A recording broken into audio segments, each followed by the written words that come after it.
Somebody grab him some chicken. This fucking guy is fat. How the fuck he gon' beat me? And Volkan just put this guy on his back.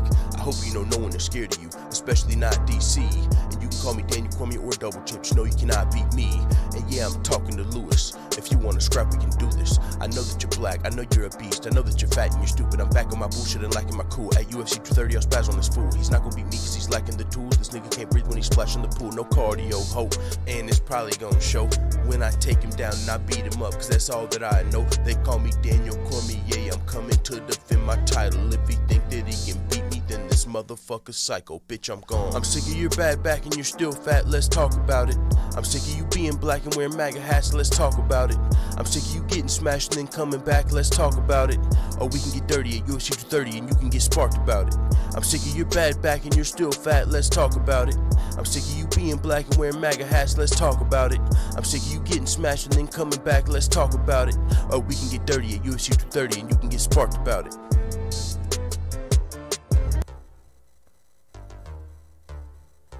First things first, I'll be the newest champion after I beat Amanda Nunes. I want the crown, bitch, I'm the queen, you know I do this. I leave him lying on the ground because I do this. It's Valentina Shevchenko, quick to beat a bitch if you ain't no way to win, so come and get your face rolled. Thanks, ho. After I get the belt, I'm getting bankrolls. And Range Rovers, ripping and whipping to getting makeovers. This the takeover. In our first fight, I really won. If you ain't think so, this time it will be done. Whoa there, hold on, go there, bitch, you about to piss me off. If you think you won that first fight, then you can kiss these balls. You fucked around and got a rematch with Amanda. Want a rematch with Amanda, then you're gonna need the handgun. Cause Amanda fuck around and beat a bitch till she can't stand up. You think Amanda's fucking around, then why don't you go ask Misha's fan club? Or how about Ronda Rousey? I break everyone around me's will. In the cage, I pound and kill him when I'm walking out and still.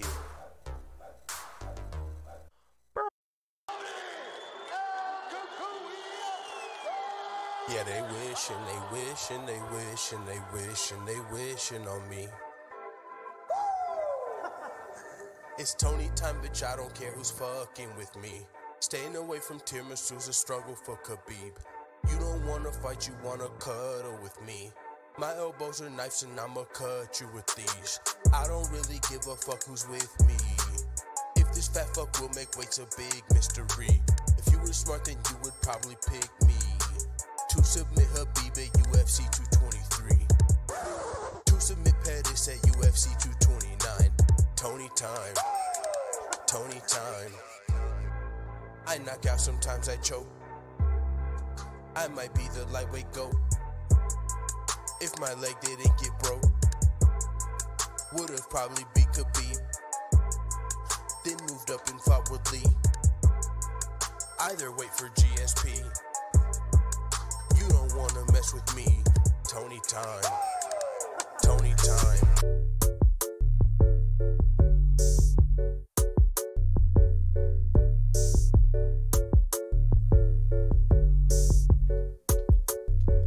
Be careful, Valentina, they're saying you're pretty confident, but here in MMA I ain't the one that you want a problem with, so stop it, bitch. Or you wanna gon' have to drop a bitch. I ain't about to lose and go out like my homegirl Ronda did. But speaking of losing, how about you and Amanda Nunes? She beat you twice, and for this fight she's teaching I'm the student, never truant. Cause I really wanna beat you, I'ma do it. When I do, please don't go to the media with excuses. I know you beat me in Muay Thai, but this is different. This is more than throwing punches, knees and kicks and clinching. This is more like war. These motherfucking chicks is vicious, and anything goes. I don't fear any of these hoes, not even Rose, Tatiana, just Andrade, or Cyborg. If you're trying to frighten me, then you should try more. When we fight, we'll get it poppin' like July 4th. At UFC 231, you're gonna die, whore. It's the fight game that I adore. I gave up everything to fight these wars, to become the greatest fighter in the world. So I hope you get what you're paying for. Be careful with me. It's full time. MMA.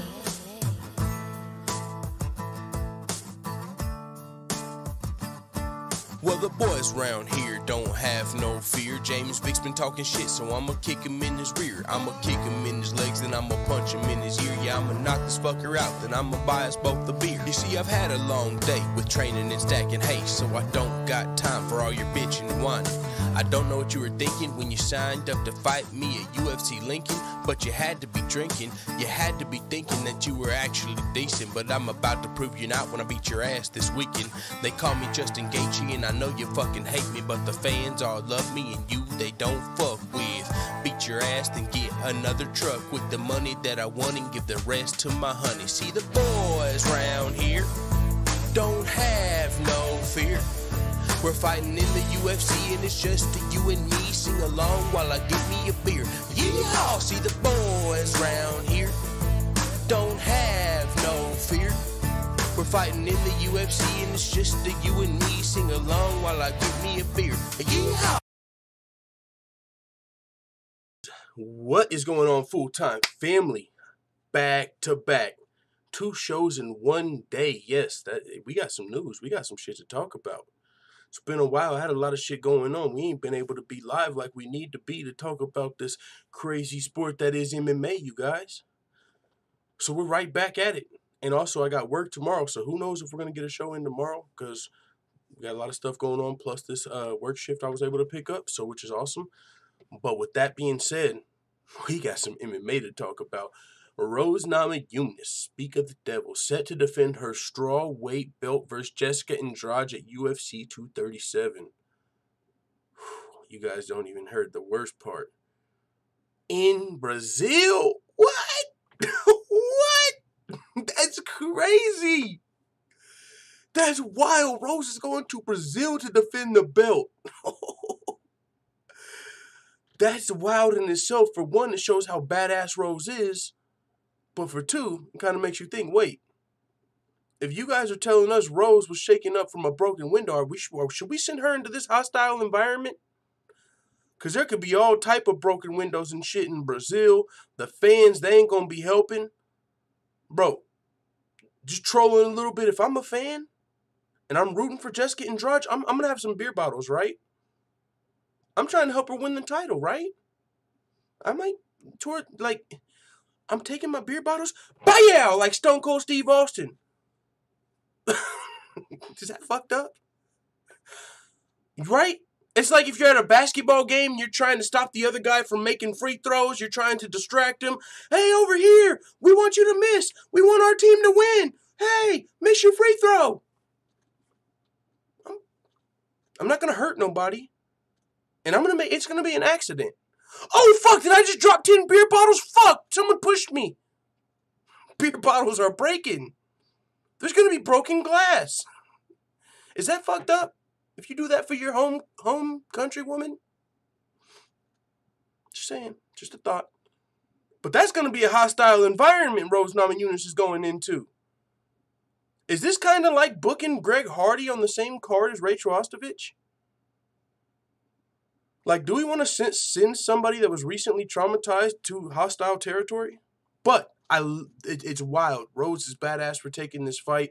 It might not go her way, you guys, because Jessica Andrade is a whole monster. What the? Jessica Andrade is like, you watch her fights and you're like, what the? With the H? What? What the? What the? What the fuck? What the? I mean, ragdolling the best grapplers, knocking out some of the toughest fighters. She's only got one loss at strawweight to Joanna. And if she wasn't 100% going into that fight, very real possibility. I mean, we ain't seen the rematch. Joanna, but just because Rose beat Joanna does not mean she's going to beat Jessica. Do not do that MMA math in your head. This is going to be a good fight. I'm not counting Rose out, but there's a good chance Jessica Andrade wins this fight via finish. It could be brutal, but it might not be. Because Rose is a very good fighter. But I'm just saying, there's a chance. This is a real... This is like... What fight does this remind me of recently? Where it was close? Oh, kind of like Khabib versus McGregor in a sense. Going into the fight, it's kind of 50-50.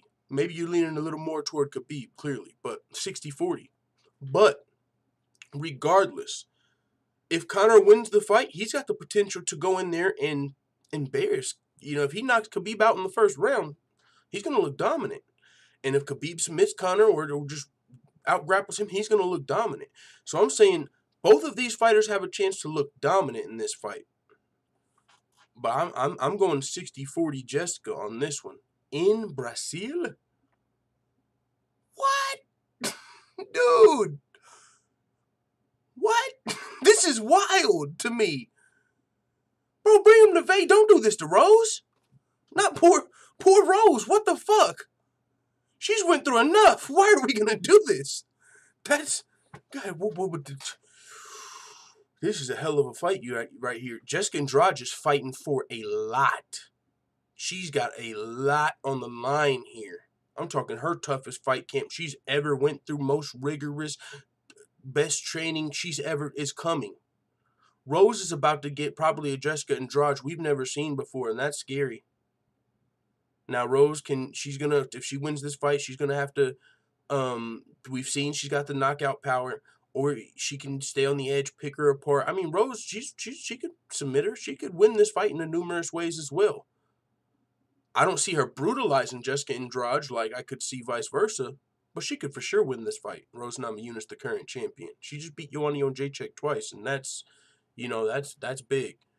But styles make fights, and just because you want to beat Jessica, that does not mean Rose is by any means going to just walk through Jessica. And a lot of people feel like Jessica Andrade is just brute strength and just a weight bully. She was getting wins at bantamweight, up 20 pounds.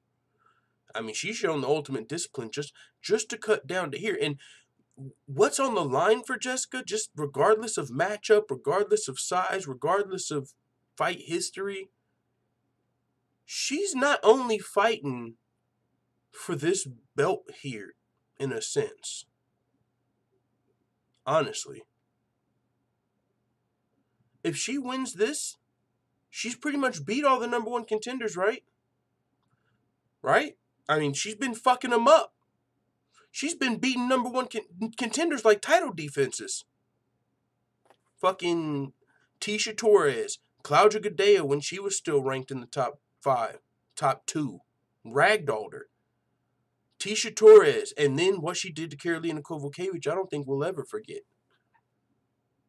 Ever. So, she's beat the number one contenders. Tatiana Suarez is up there now. And I think there's one other person that recently just jumped into the fray with Tatiana Suarez. But they just got there. If Jessica wins this fight, she used to fight at 135. You don't think she'll... What? I would love to see Jessica Andrade at 125. What? What? She might look better at 125 than she did at 135 and 115. What? Who's the real fight for Valentina anyway? Jessica Chukai? Who? You mean to tell me if Jessica Andrade could win this belt, she wouldn't be immediately trying to challenge Valentina? Her Brazilian sister, Amanda Nunes, already got that W, too. What? We could be looking at 2 Brazilian female champs. I mean, now, I don't think Jessica can beat Valentina, but potential. Long shot. She's got to beat Rose and Valentina, but she's for sure got multiple weight class aspirations. She for sure can fight at 125. Hell, if she kept getting fucked around at 115, she was probably going to jump up to 125 anyway. I'm sure as soon as they opened that division, she would have had her eyes on that thing. What, 125? And Jessica Andrade is young, you guys. She's like 26, 27 years old. I'm Team Andrade. Fuck what you heard. Fuck what you heard. Rose got a chance. I'm not counting her out, but my girl Jessica's on the way. And you booked her in Brazil. Are y'all motherfucking crazy? You booked her against my girl in Brazil? Oh, y'all fucked up. Who did that? Man, I didn't feel as bad for Rose in the bus situation as I do now. She's got a chance to win this fight. I'm not counting her out, but boy, it could go in Brazil. Especially if you got an obnoxious fan in the front row breaking beer bottles. Ooh, what an asshole that would be. What an asshole. Can I get a 12-pack bottles? That's fun. Man. That's not fucked up, man. I'm not an asshole for that. Fuck what you're talking about. I'm about to pull up the chat. That's breaking news, but holy shit. Boy, we had to do another stream today. Right after we got off stream, fucking 10 minutes later, the main event for UFC Wichita, bottom of the screen, breaks. What? What? Derrick Lewis versus Junior Dos Santos? What? Wow. I think we got to say a prayer to the MMA gods at the end of each show for one. Well, at the end of this one for sure, but at the end of each show, we might need to incorporate a prayer to the MMA gods. Because I'm going to have to say one before I go to bed every night that this fight doesn't fall through. Because I'm going to this fucking live event no matter what. I don't give a fuck if I got to get the cheapest seats there and stand the whole time and not drink beers while I'm there. I'll be there. I'll be live. I'll be watching this. I just said last stream, I don't give a damn if the main event was Marion Renault versus fucking Namajunas. I'll be there. I'll be live. I'll be watching. Then you fucking blow my mind with Derrick Lewis versus Junior Dos Santos, two of my favorite fucking heavyweights ever. What? You fucking cross this off my bucket list. It's like fucking live UFC event, Derrick Lewis fight, Junior Dos Santos fight. Check, check, check. What? I'm fucking pumped right now. This is crazy. Rose versus Jessica official in Brazil, UFC 237. Derrick Lewis, Junior Dos Santos, UFC Wichita, headlining it. That's absolutely insane because I'm going to be live. That's wild. I've never been to a UFC fight, but this is a fight. Derrick Lewis's back might spaz up. We ain't heard about his back in a while. They might not make it, but you got my money.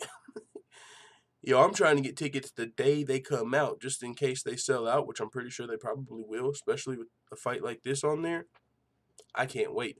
And my boy, who I'm going with, he's getting his tickets the day they come out. So I'm trying to get him. I probably won't be able to, but he's talking about like letting me hold the money until then. But I'm trying to sit with them and shit, bro. It's gonna be crazy, man. Derrick Lewis, Junior Dos Santos. That's a good fight. I was thinking to me, like, this is a pay-per-view.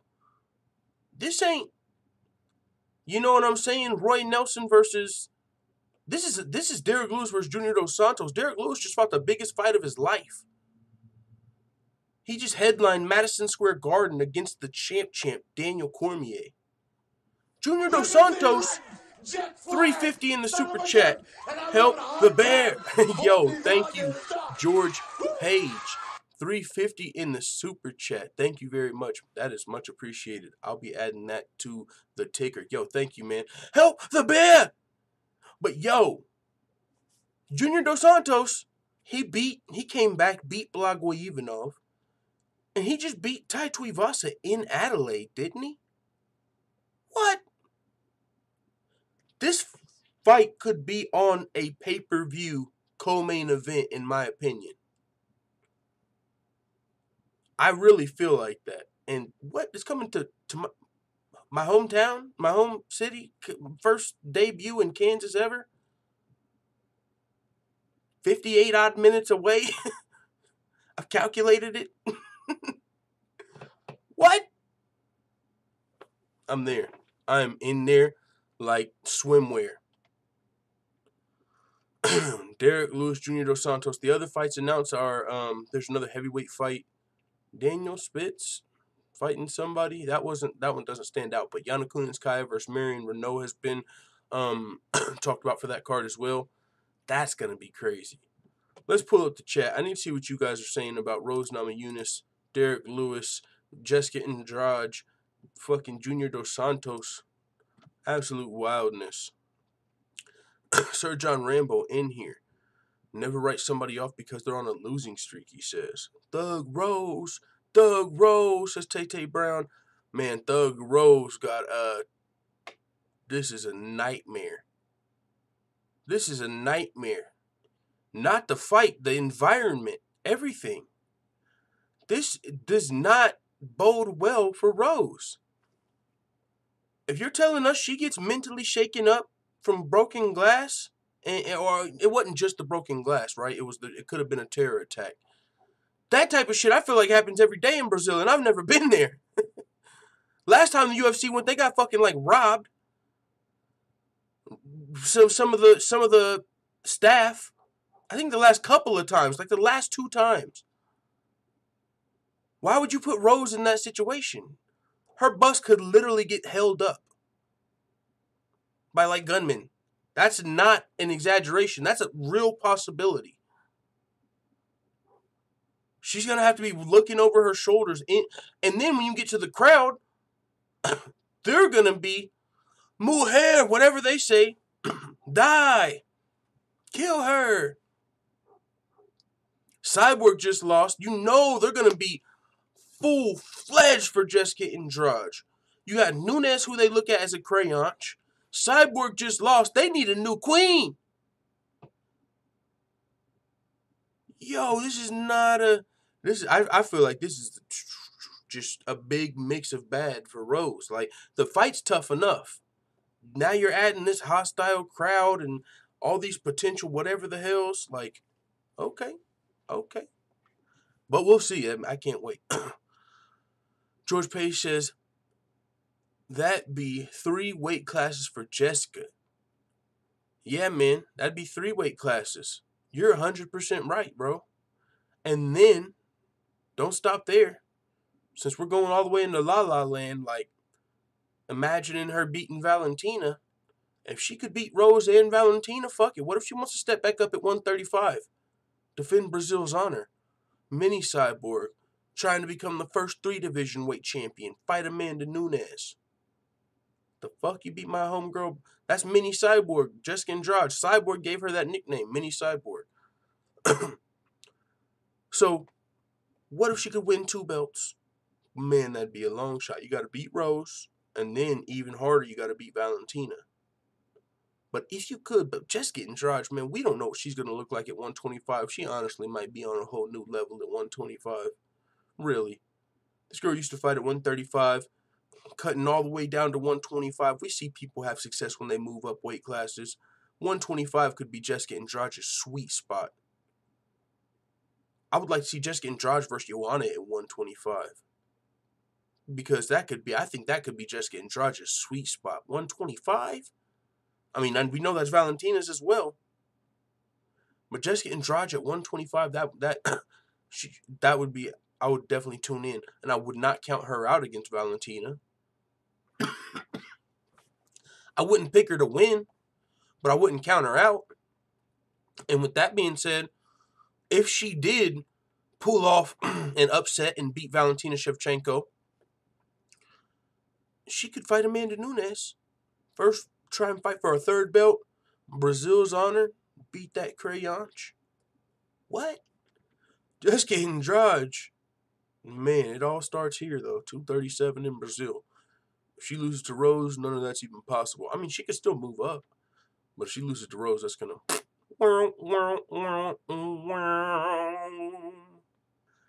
I didn't realize until this article that Rose Namajunas is only like 8-3.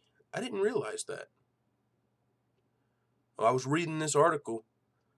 I did not realize Namajunas was only 8-3 as a pro. She's definitely a great fighter still.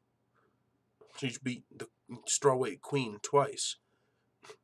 But with that being said, I didn't realize she was only 8-3. It's been a while since, we really talked about Rose. She ain't fought in a while. She's been dealing with her injury and stuff. Andrade is 19-6. So, what is that? A little over double the experience. And she's fucking dangerous. Yo. Not counting Rose out, but like I said, this team Andrade on mine. Weight class aspirations is code for weight bully, says Jorge 1. Yeah, I think the thing, though, about Jessica Andrade is there wasn't a 125 at the past. If she, what if she like skipped 125 so she could really be a weight bully, right? Like, what if someone really wanted a weight advantage? Fuck that. I'm cutting down 2 weight classes.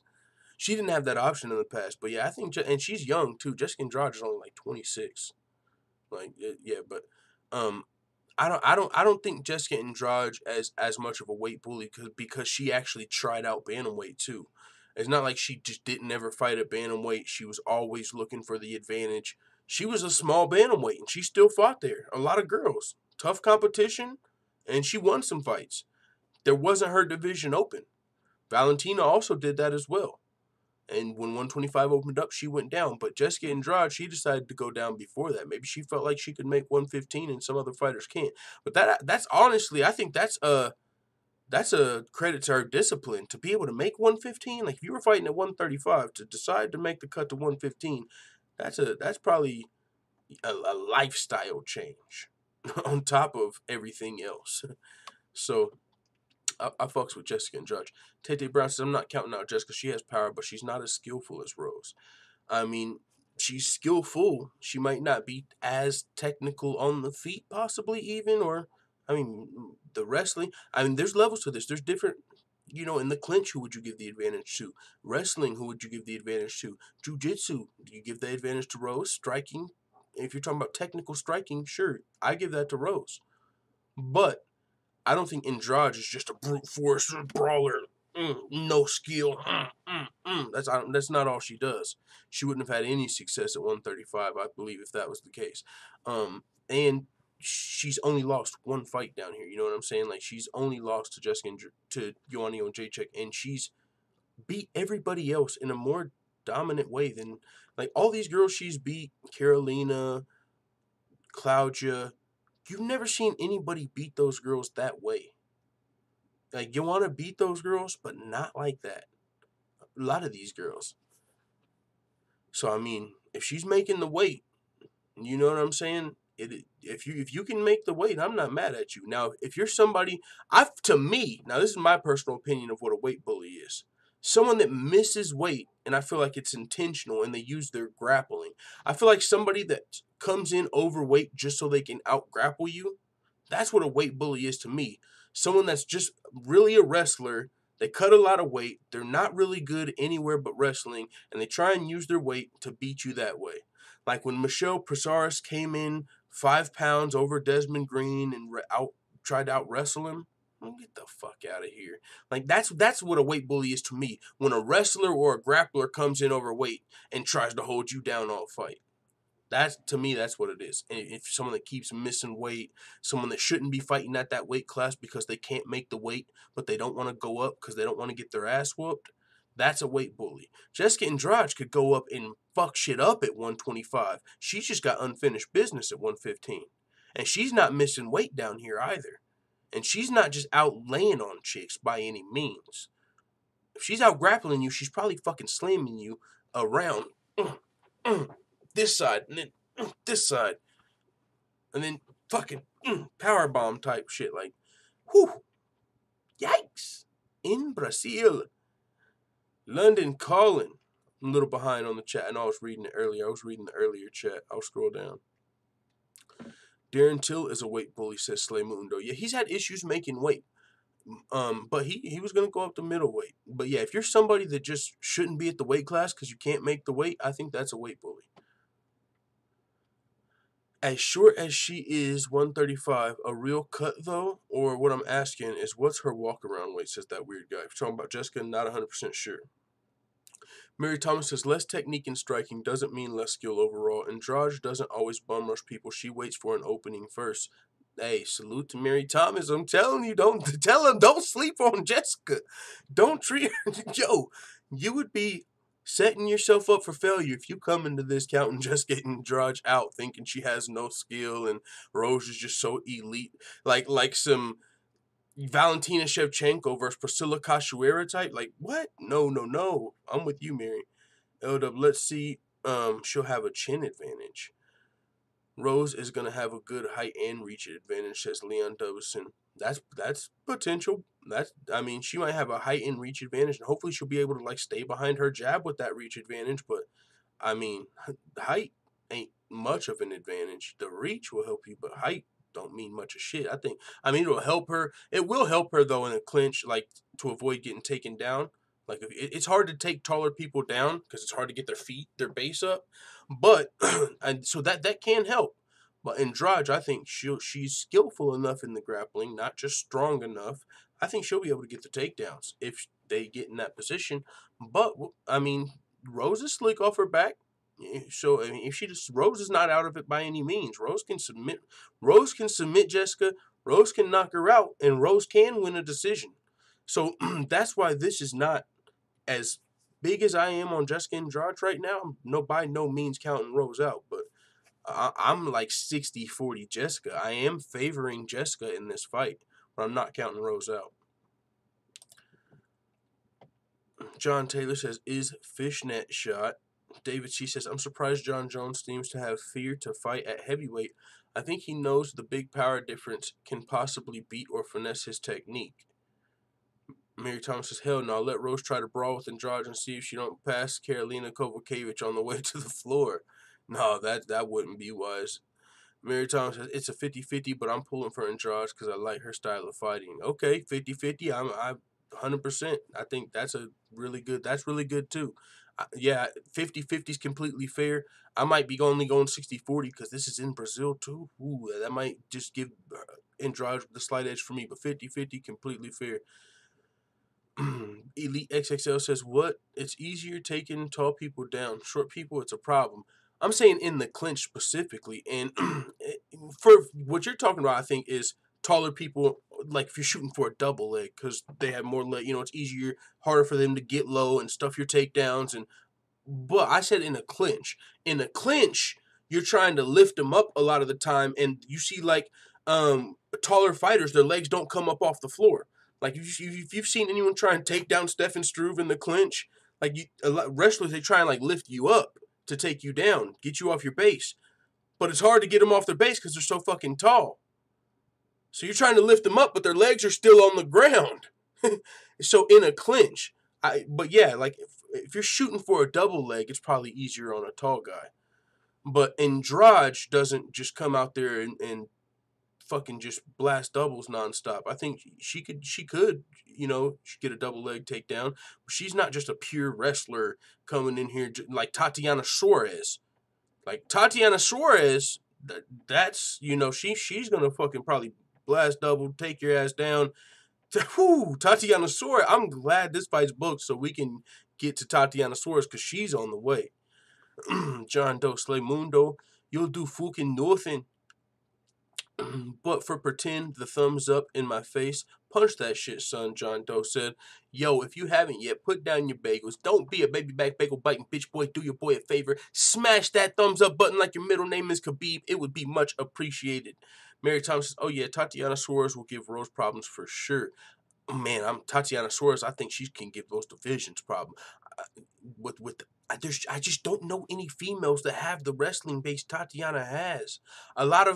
It's a newer thing for females to be training wrestling since they're like 2. This girl has pictures of wrestling when she was like 2. She's like one of the, as far as women's wrestlers go, she's one of the best. And she's fighting MMA. I mean, the success that men's wrestlers have to this day. I'm not talking about before the game evolved, back when there was no rounds and when wrestlers, dominated. And no. I mean, of course, jiu-jitsu first. But I'm talking mixed martial arts at the highest level, which is today, because the sport evolves. At its most evolved point, wrestlers still have tremendous success. A lot of your greatest fighters of all time are great wrestlers. A lot of them. You want to go GSP, you want to go Daniel Cormier, you want to go Jon Jones, Demetrius Johnson's a good wrestler. I mean, where do you want to go? Just great wrestlers. Usman, Woodley, boom, like fucking just, that's people with good wrestling.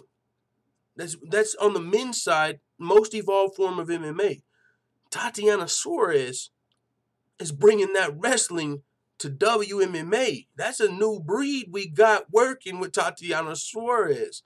That's why she's fucking ragdolling chicks and tearing them out the frame. And that's why, whether you're Jessica Andrade or Rose, I'm like, let's see this. Let's see this. I'm looking. She's still a little young in her game. What is she, 8-0, 9-0? Shit, Rose is only 8-3. She ain't far off from Rose. Take off the losses, she's, got the wins. Got the wrestling base. Tatiana Suarez, woo. Yeah, don't sleep on her. She's on the way, 100%. One way says Tatiana could be the GOAT of women's MMA with her DCUL wrestling skills. I'm talking potential. We're talking Tatiana Suarez. I think people see it with Tatiana Suarez. 100%. She's got that potential. I mean, with Andrade, that's still a tough matchup, and Rose. But, I would love to see Andrade for Suarez, because are you going to just be able to just... Maybe you can. Maybe Tatiana's technical wrestling would be able to hold Andrade down. Man, that would be hard to just out-wrestle Andrade and just keep her down. I mean, maybe you could wear her out, get her tired. Like, I would love to see that fight, but that would be a tough one still. Because Jessica Andrade is battle-tested as well. So, man, yeah. But she's got that potential. The wrestling ability she has, 100%, she's got potential. I think Tatiana Suarez will be one of the greatest female fighters of all time when all is said and done. But right now, her division is a little log-jammed, but she could for sure move up to 125. Dan from Oregon tweeted her something today about being huge and calling out flyweights, and she actually responded, and she was like, actually, I was going to fight a flyweight, but the UFC said if I go up to 125, then I have to stay there. And I've still got work to do at strawweight. So, I'm waiting at strawweight. And I was like, what? Why would she have to stay? You know what I'm saying? Like, why does she have to stay at 125 if she goes up? If her division is log jammed, why can't she go up there and, like, fight some chick? Who? Lauren Murphy? I don't know the flyweights. Lauren Murphy, Nico Montano. Like, I don't know the list of them. But she can't go up there and get a one-off fight and come back down. Kind of like Sage Northcutt, who went up to welterweight, back down to lightweight, or didn't Mickey Gall, like, up, down, up, down? What? Why would Tatiana Suarez be fucking forced to stay at strawweight if she goes up for one fight, if her division is log jammed? You're letting some motherfuckers go off and do boxing. People are moving up and down weight classes fighting for titles. She can't just go get a fight, dog? What? Why? I don't know. I'm not the UFC, but they don't want Tatiana Suarez going up yet. They said if you do, you got to stay there. Like the ultimatum. Like, what? Okay. But man, we got some MMA news to talk about, guys. So, that being said, Derrick Lewis Jr. Dos Santos, we've talked about. Absolutely insane. UFC Wichita. I'm going to be there live. Can't fucking wait. Like I said, I don't give a damn if I got to... What's the cheapest ticket you've ever seen at a UFC event? Because I'm assuming these are going to be pretty cheap. $50, $60 for the entry level. I'll get that one if absolutely necessary. 100%. I'm gonna see this shit live. And like I said, I don't care if this main event something happens. Derrick Lewis, man, we gotta wonder where's his back at. That's a little scary. I've never been in this position. Derrick Lewis is booked as your headliner, and you know he's got a sketchy back. You know this main event might not be safe. But boy, like I said, I don't care if it's Yana Kunitskaya versus Marion Renault. I would watch that if it headlined this damn card.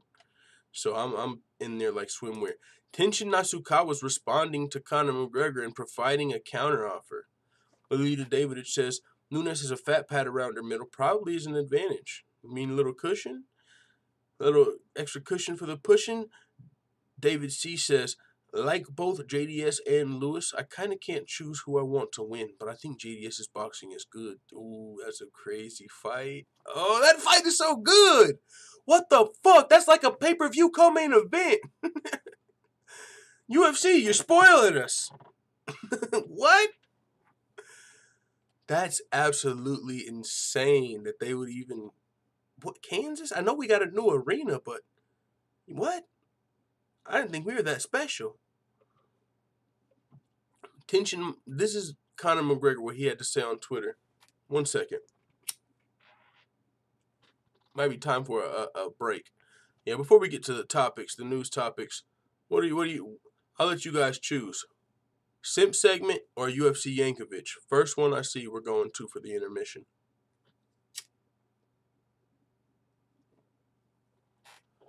But Conor McGregor to Tenshin Nasukawa. So I wish to go to Tokyo and face Tenshin Nasukawa in a mixed martial arts exhibition bout before this summer. Please arrange this instant. Yours sincerely, the champ. Yo, Tenshin Nasukawa, he's getting clouded up for these ass kickings. This is like one of those deals like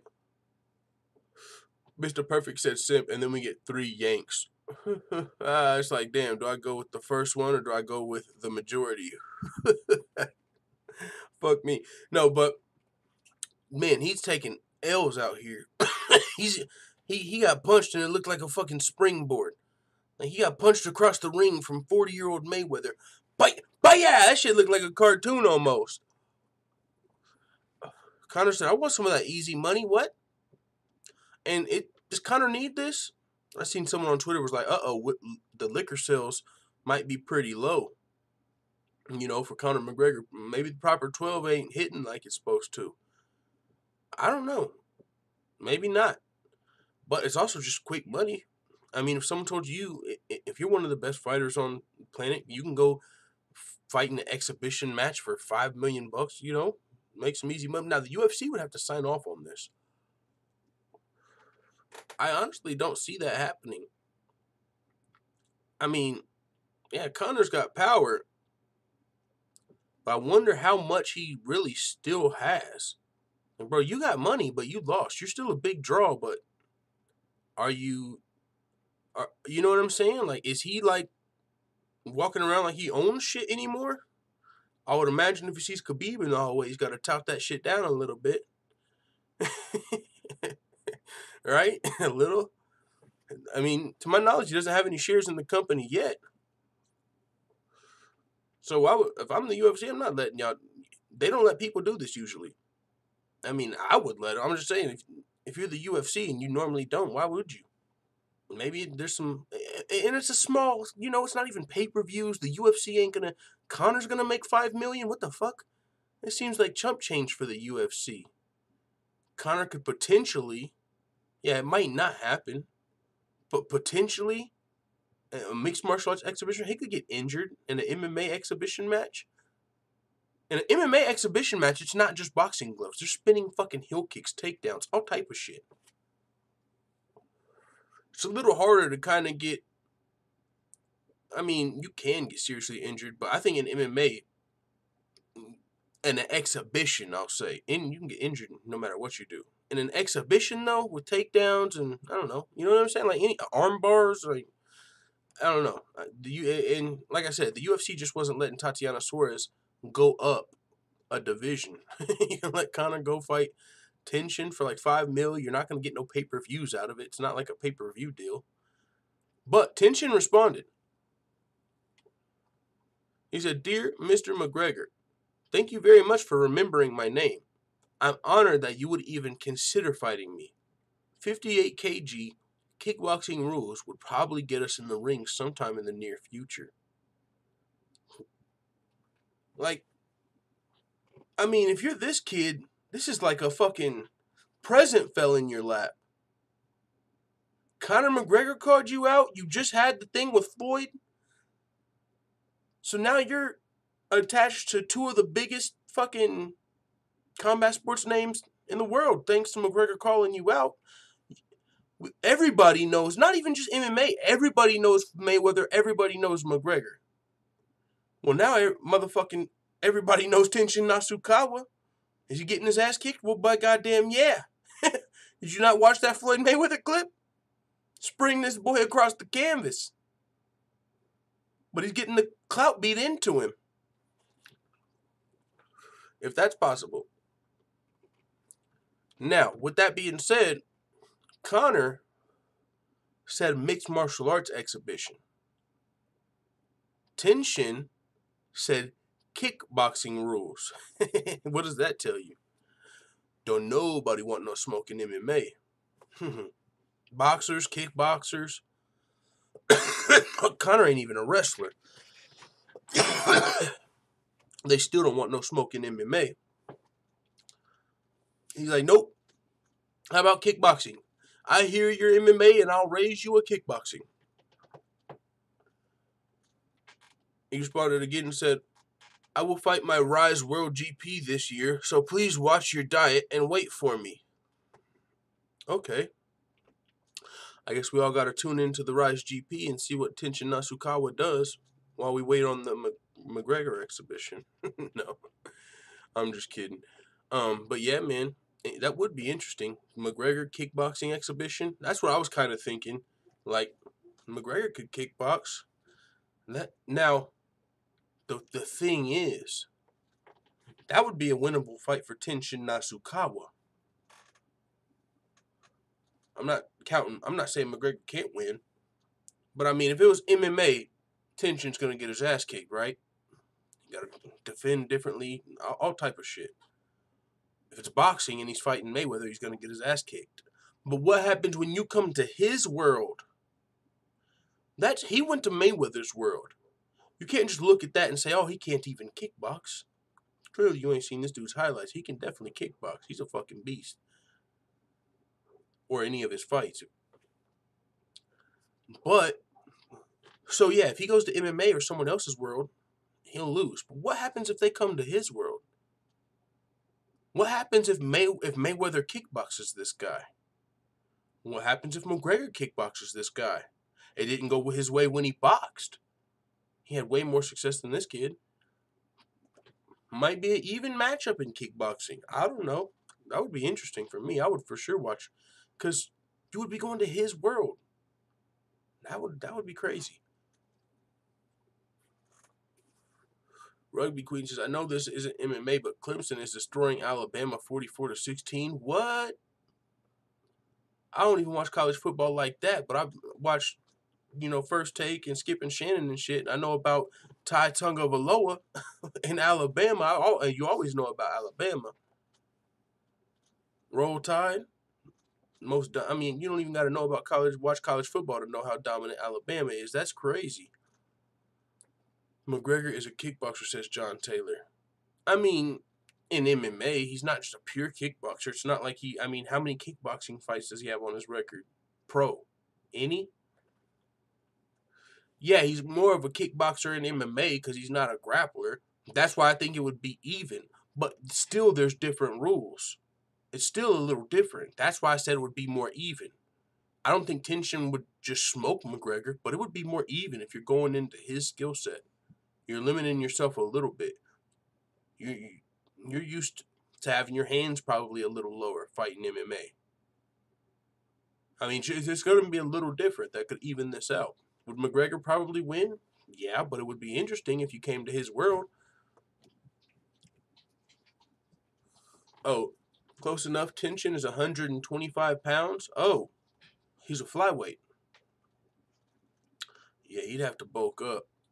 I don't see it. He'd have to bulk up. He'd have to bulk up. Well, I mean, McGregor's probably not even cutting down to one. He's not cutting down to 145 to fight this dude in an exhibition match. He ain't even going to 145. This kid's going to have to fight McGregor with, he's going to have to go to the weigh-in with weights on. It's going to have to be open weight. I mean, yeah. But do you even weigh in for exhibitions? I think you do. He said Conor needs to be 128, says John Taylor. Oh, let's move past this guy. On to the next news. Colby Covington was on the MMA Hour today. Oh, wow, what a situation we got here. So he's saying he's ready to fight.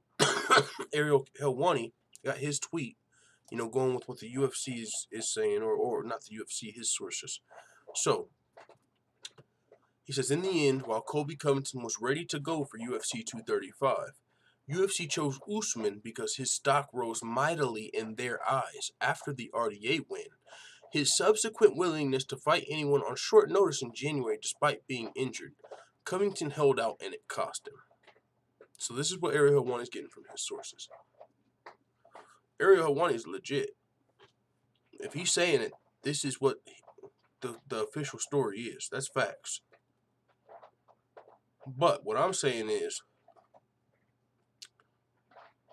the UFC has been feeding everybody bullshit. So I wouldn't be surprised if they're feeding people more here. Because honestly, I looked it up when I seen this tweet. Because I was like, wait. Because whenever what threw me the fuck for a loop is, wait, Covington's healthy? What? Because we've had a panel. We've talked about it. The family. I think everybody here would agree. We all did agree on the panel. It doesn't matter who it is. We would rather see Covington fight. Because we want to see him lose. Even if it's Covington versus Usman. #1 contender fight. Let Woodley sit out for a little longer. Okay, you know how you can punish Covington? By not giving him an immediate title shot and making him fight Usman. But that wouldn't be a title fight, so that would kind of, you know, unless you made it for an interim title, which wouldn't work. Because he was just the interim champ. How could you have the just stripped interim champ fighting for another interim title? So you can't book Usman versus Covington for a title. But I would still rather see that fight, even if it wasn't for a title. But when you're doing a pay-per-view, you need title fights. So that means you're left with Woodley fighting. Covington's healthy, but since he didn't want to fight anyone in short notice, despite being injured, so he was injured, whatever, sinuses, but since he didn't want to fight on short notice, Woodley, that day, the UFC's like, all right, you lost your fight. Not just that, though. Usman's, this is the part that kind of threw me off, too. Like, Usman's stock rose mightily in their eyes with the RDA win. Now, I hear you. An RDA win is very impressive, and it rises your stock for hardcore fans. But nobody watched that fight. You know, it's not like the fans were like, oh, shit, we just seen Usman fight RDA. We can't wait to see him. Oh, my God, Usman. It's not like fan pressure. His stock rose in the UFC's eyes. What? In the UFC? Oh, you know what that, like, sound... You know how you, if you want to have a high stock in the welterweight division, you know what you need? The possibility of beating Woodley. Anyone that looks like they can beat Woodley, their stock goes pew pew pew pew pew pew pew pew pew pew pew pew. They're like, oh shit, Usman might be able to beat Woodley. Pew pew pew pew. His stock rose mightily in their eyes, not the fans' eyes. And I can say that because, for one, I bet you unless you Googled it, you couldn't tell me where Usman fought RDA. What card was it? What pay-per-view? What Fox? What fight night? Where was it? I know. Do some of you know? I'm sure there's a few of you fucking MMA junkies out there, lunatics like me, that know. Some of us watched that fight. I know Stamina MC, if he's in here, I know he watched it. Mary Thomas might have watched it. But I'm telling you, half the hardcores missed that card. And they seen that fight on the replay. It was the Ultimate Fighter 28 finale. And it was like the night before a pay-per-view. And I think it was on like the same night as some boxing fights. You know who the co-main event was? No, you don't. No, you don't. I know you don't know that. It was Macy Chiasson fighting Leah Letson, maybe? Macy Chiasson fighting in the Ultimate Fighter finale. Then you had the heavyweights. I couldn't name either one of them. There was nobody on the card that you could remember except for Usman versus RDA, which means who watched that? Who tuned in specifically? Usman was coming off of 30%. Everyone thought he was boring. He wasn't coming off of an impressive performance. Were you tuning in because you thought RDA was going to upset him? Like, a lot of people didn't watch that card, especially casuals. So it's not like his stock was like, boop, boop, boop, like in the fans' eyes, like, oh my God, everyone watched. Or it's not like he was a co-main event to Conor McGregor and everyone's seen it. Nobody watched that. So his stock rose mightily in the UFC's eyes, which is so how does the UFC judge their stock? It's not off the number of eyes, clearly, that see you. It's because, I mean, it's clear as day or no? The UFC's trying to get Woodley the fuck out of here. Is the UFC trying to get Woodley the fuck out of here? Macy fought Penny Kianzad, yeah. It wasn't even Leah Letson. It was Pannie Kianzad. That's what I'm saying. I'm a fucking hardcore fan, and I don't know that shit. I did watch the main event, though. I watched that fight, but it was... half of the tough cast was female featherweights that were bantamweights. Half of the tough cast were heavyweights. This was a season that not a lot of people tuned into. And maybe some of them tuned into the finale. But, yeah, so how do you get your stock to rise in the UFC's eyes? I guess by being, in the right place at the right time. But, yeah, that shit's weird. So, and why I don't like it is because what they're saying is Covington was ready to go. He's healthy. Let him get his fucking ass whooped. And by the way, it's like, and he was calling out Dana White, Colby Covington was. He was calling out Dana White on the snub and saying Dana doesn't have the balls to release him.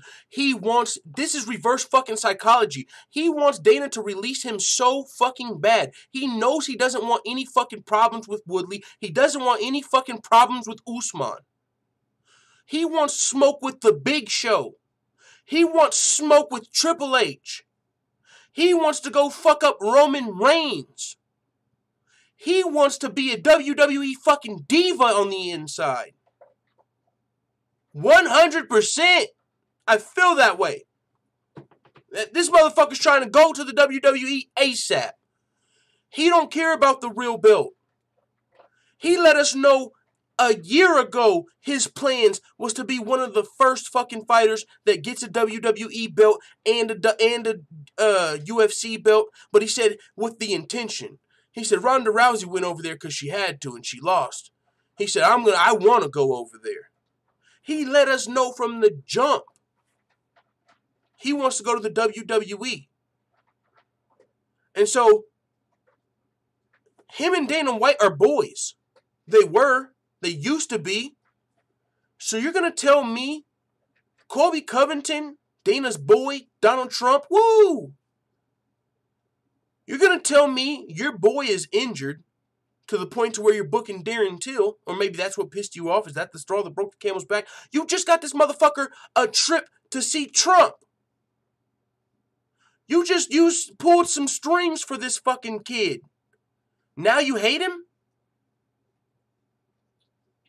You knew that was an interim belt on his shoulder, and you still pulled strings so he could get in the White House? Now you hate him? Now he's trying to get out the UFC? You know what the fuck I think? I think Dana White's trying to get Woodley the fuck out of there, or whoever else. I don't know if there's anyone else at the UFC that don't like him. I know Dana White and Woodley haven't had the best relationship. It's off and on. And so that's why Kamaru Usman's stock rose mightily, because it wasn't the eyes that were on the event. Because who the fuck watched Tough 28 finale? Yeah, we watched the main event. I seen Usman versus RDA. Great fight. Usman had a great performance. But not many other people did. Tough 28 fucking finale. Wasn't even on Fox. Wasn't a pay-per-view. And wasn't no names on there but RDA and Usman. No, that ain't raising your fucking stock. No one else is getting their stock raised. Unless, he might be able to beat Woodley. We got to get him in the title shot. Like Covington, he has a chance, but I don't know if we buy it. Usman actually has a good man. This is not a good fight for Woodley. This is a tough matchup. Woodley can win. He's the champion for a reason, but this is not a great matchup for Woodley versus Usman. It's not. And so Colby Covington, man, in a way, he's winning here. Because even if the UFC doesn't cut him, you know what happens here? And you know he's the type of motherfucker that'll do this shit, 100%. If Woodley beats Usman and Covington doesn't get cut, so he has to fight Woodley next. If Covington became the UFC champion, do you ever think he would fight Kamaru Usman after he lost to Woodley? No. He would say, I beat Woodley. You lost to Woodley. I'm never fighting you. He would use that as an excuse to never fight Kamaru Usman. He would duck Kamaru Usman forever. Same thing. If Usman beats Woodley, do you think Covington's ever going to fight Woodley? No. So now, instead of potentially having to fight both of these guys, it's kind of like one of them's taking the other one out for Colby.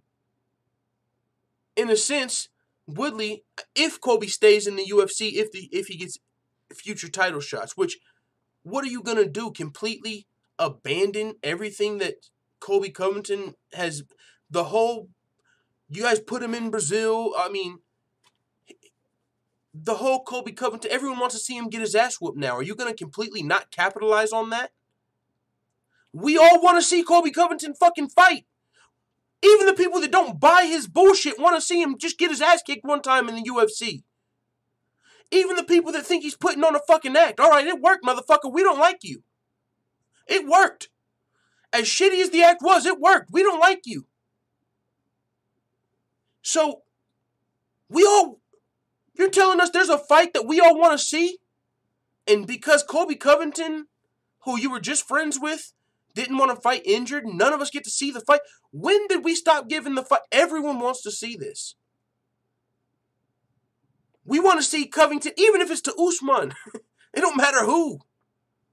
I think people want to see Covington lose more than they want to see Woodley lose at this point. Honestly. So, now we don't get to see that fight? And he's saying Dana White don't have the balls to release me. This your fucking escape plan? Reverse psychology? Is this your big break to the WWE? Oh, I got released from the UFC, didn't want me, I was the champion. Going to the WWE to talk your shit? And that'd be better for you. Cause your shit can be scripted over there. Over here, people expect you to keep it real. But, man, I don't like this situation. The way that it came out. Covington gets to fucking get away without getting his ass whooped, and now he's trying to get released. If the UFC cuts him, they're doing him a favor.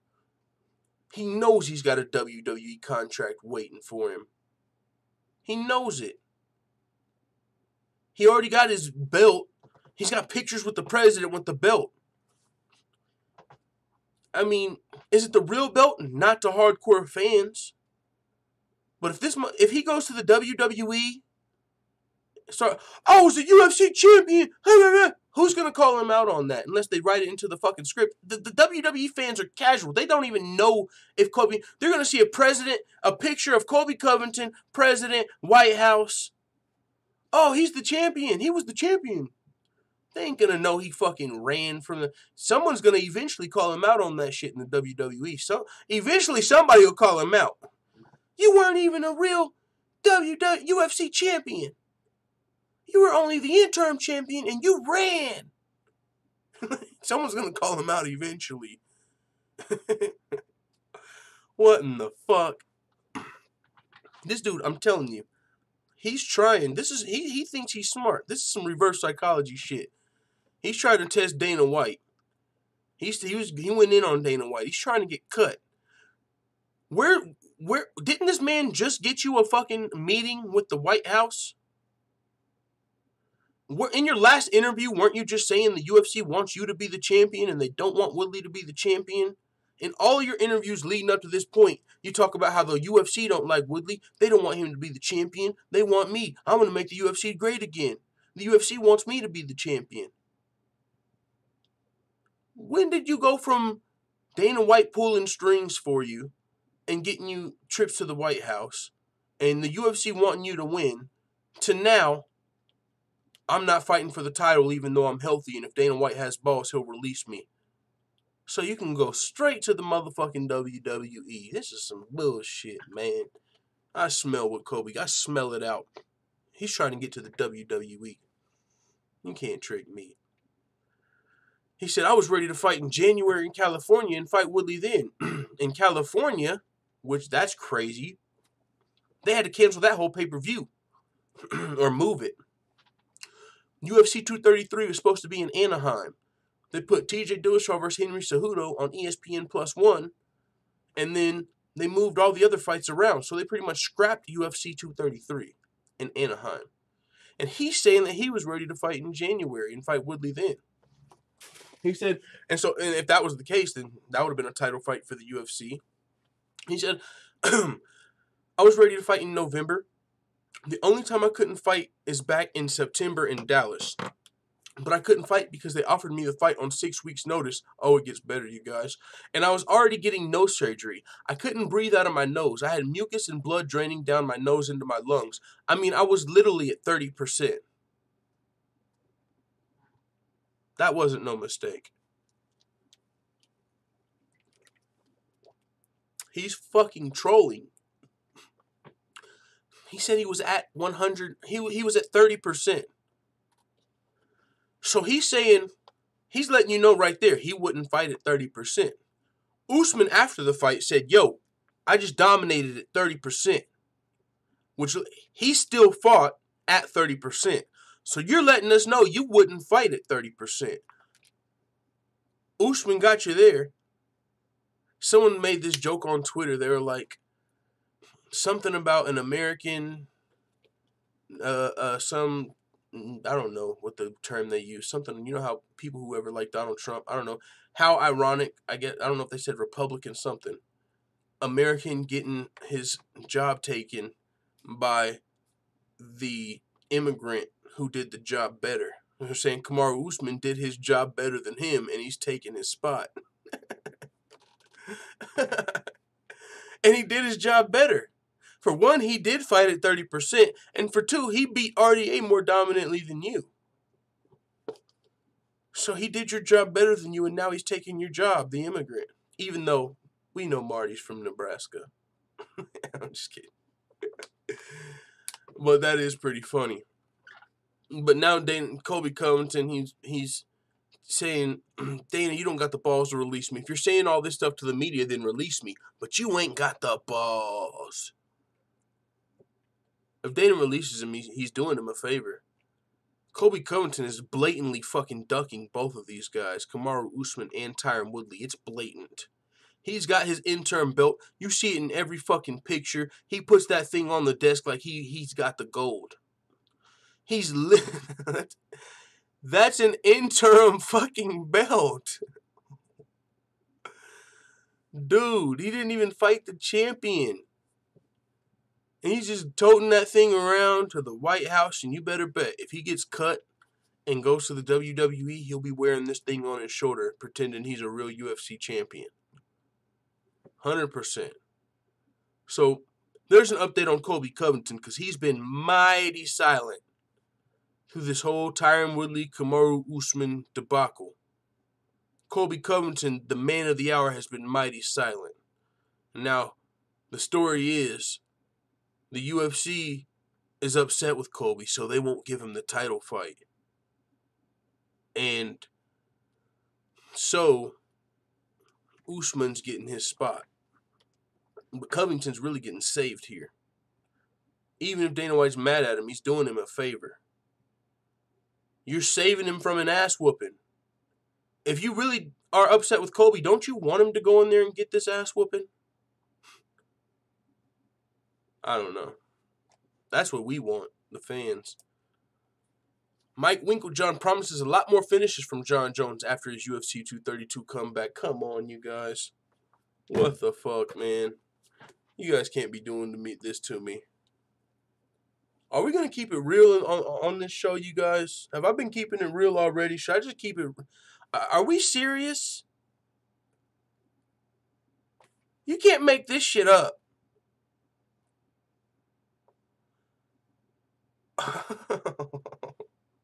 What? We got to go to an intermission, you guys. We'll talk about this when we get back. You can't make this shit up. All right, we're going to... He was lightning fast on the simp segment, man. So we're going to go to a simp segment quick, and then we'll go to UFC Yankovic. All right? But yeah, we're going to have a little intermission here, full-time family. We got to talk about this. Jon Jones' coach promised more finishes. Oh, really? We got to talk about this. UFC Yankovic. Oh, really? O-R-L-Y. Oh, really? Jon Jones more finishes. Oh, really? We got to talk about it. All right, we're going to simp segment first. Instagram.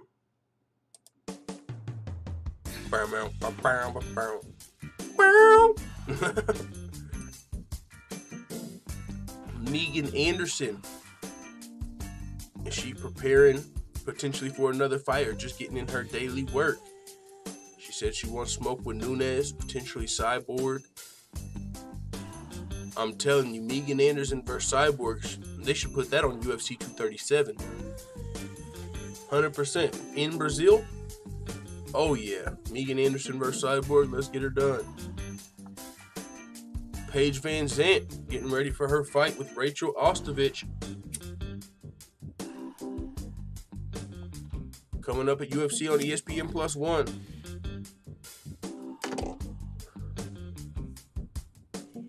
January 19th, I'm coming. Just 12 days away, Paige Van Zandt gonna be scrapping.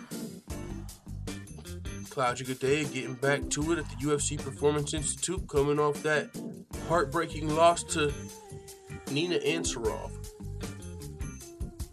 A lot of people thought Nina Ansaroff was, you know, biting off a little more than she could chew.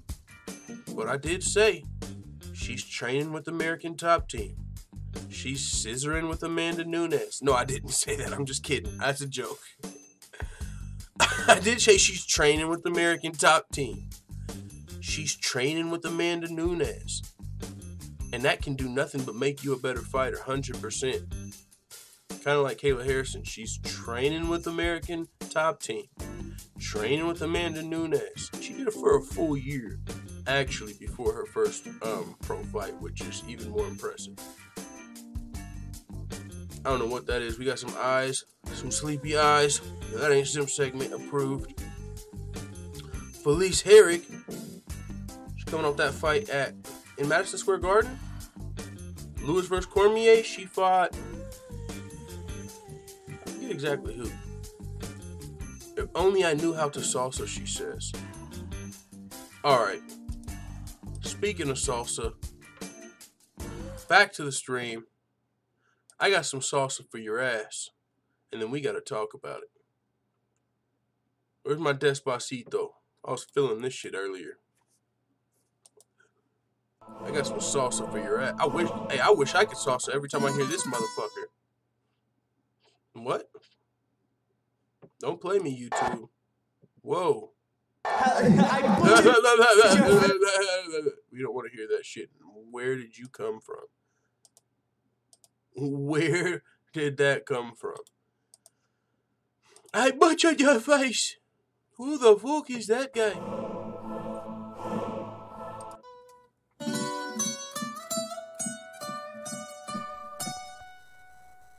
Despacito. Hey, ¿qué pasó, amigos? Cierren la boca, puto.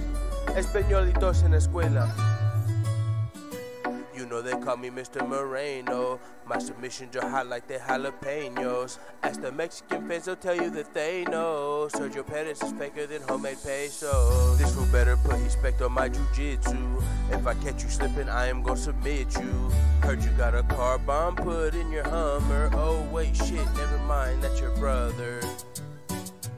Hey fool, you can be fucked up, ese. This big Sergio, fool. They call me the Phenom, puto.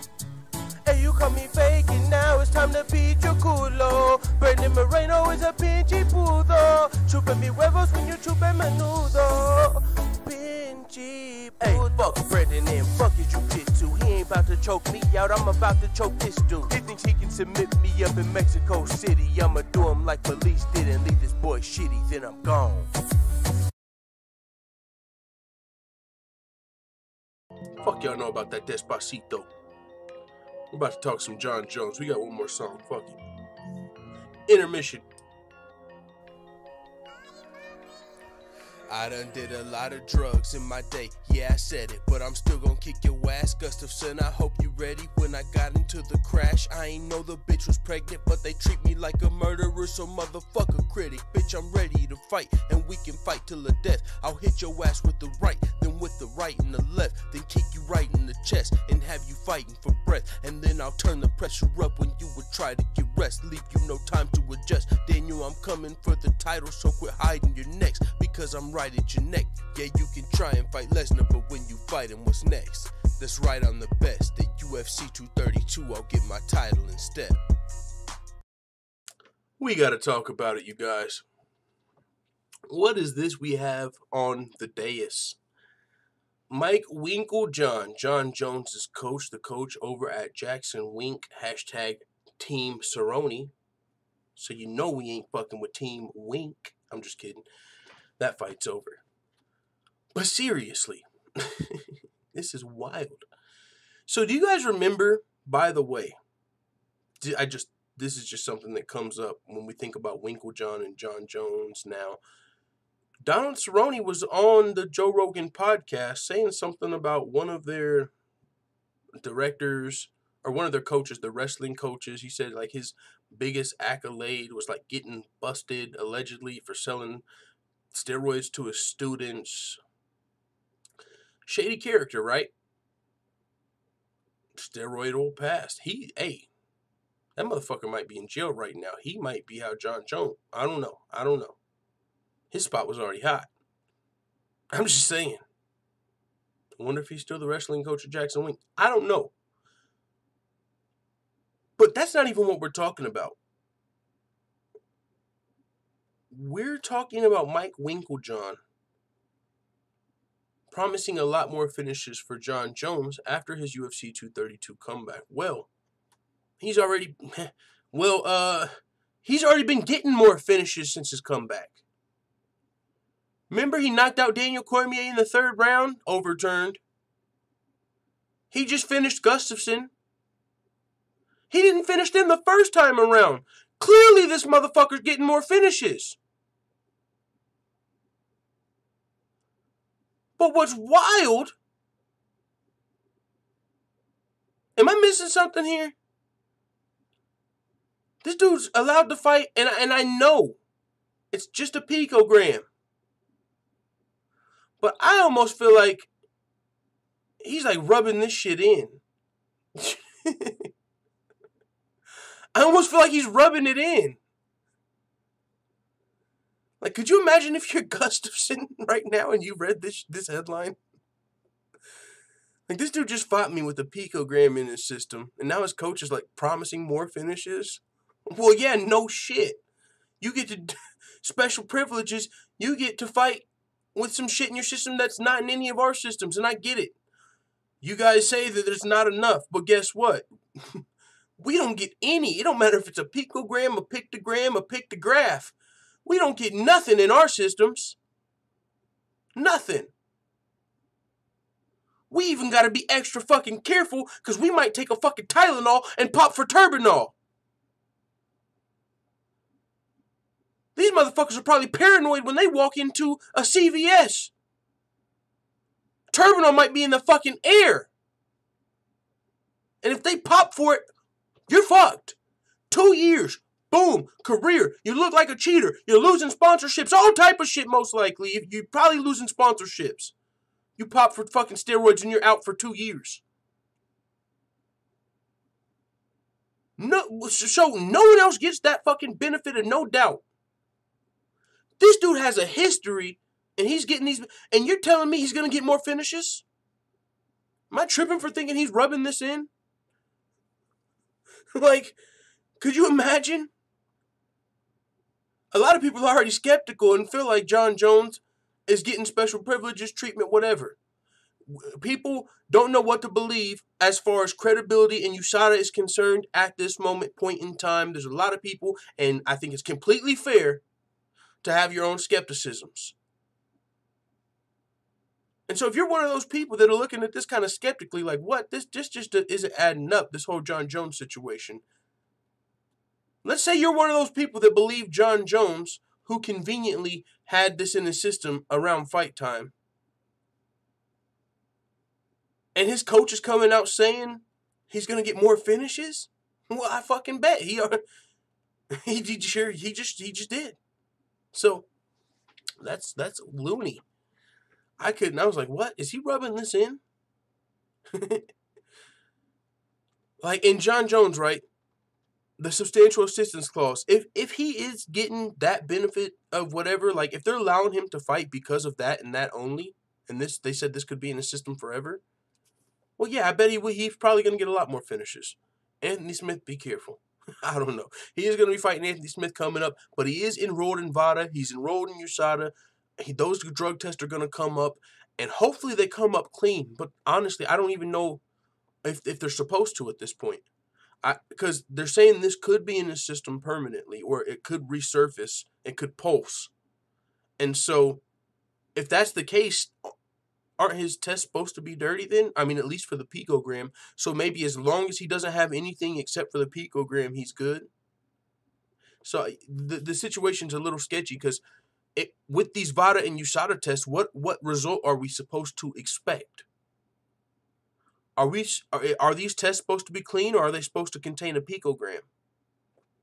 Why even test them if we know? I mean, I guess for everything else. Interesting. I mean, but yeah. So I just thought it was kind of fucking crazy that Jon Jones' coach is promising more finishes. Well, yeah. I mean, I think a lot of coaches would probably be promising finishes if their fighter got, you know what I'm saying, to bend the USADA rules, even if it doesn't enhance whatever. That's all this. And like I said, yeah, if you take a picogram, it's not going to enhance your performance. If you just take a picogram, but coming from a fucking steroid expert who is a little biased, so you take what he says with a grain of salt, but he does know what he's talking about when it comes to steroids.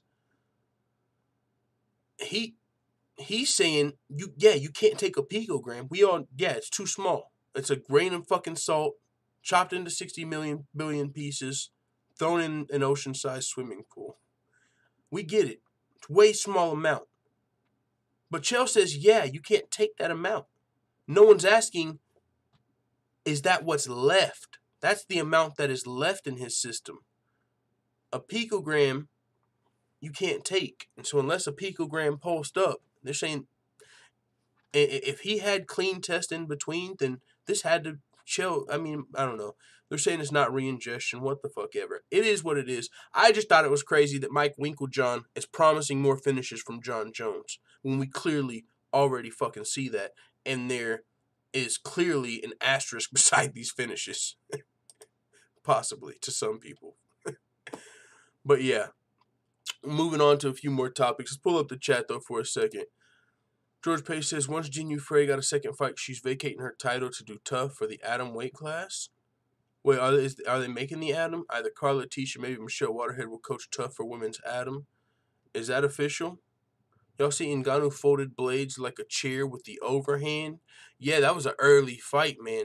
And that one was quick. I didn't catch it live. That's when I seen the replay on.